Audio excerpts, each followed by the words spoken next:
Good morning, everyone. This is Darius from database-tutorials.com, and this is our second video on the Microsoft SQL Server tutorials.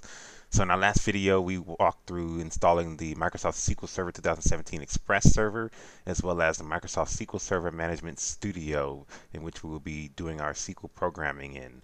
So once the SQL Server Management Studio has been installed, you're going to want to open up the application, and then you should see this screen here.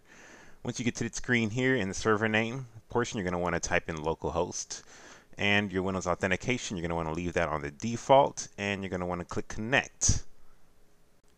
Now, by typing in localhost, this means that the database that we're going to be working with is our local database, which is stored on our local machine, which is what we did when we installed SQL Server 2017 Express. So if you look over here on the top left-hand corner, we have our Object Explorer here, and there's a drop down here that says we can connect to a database engine, an analysis services system, an integration services system, reporting services, and an Azure storage. We're going to connect to a database engine here, which is our local host, and then in here you should be able to see these folders here that have databases, security, server objects, replication, and a polybase, always on high availability, management, and integration services catalog. So before we get into SQL writing and some SQL programming here, we want to touch bases on some of the basics here. And one of the things we need to touch base on is, what is a database?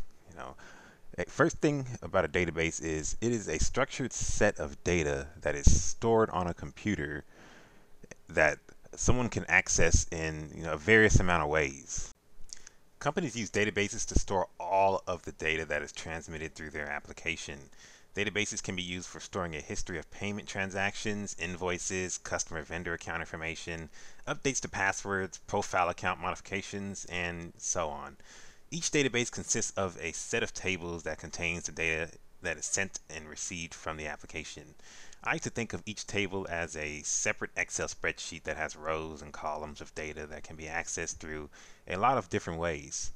So I'm definitely not going to take you through a history class on databases. If you want to learn more about what a database is and why it is used, you can Google it, look it up, and get familiar. In our next video, we're going to dive into connecting to a database and retrieving information from a single table. So thank you for watching. If you're interested in the next video, head over to database-tutorials.com. Please don't forget to subscribe to my YouTube channel, and see you next time.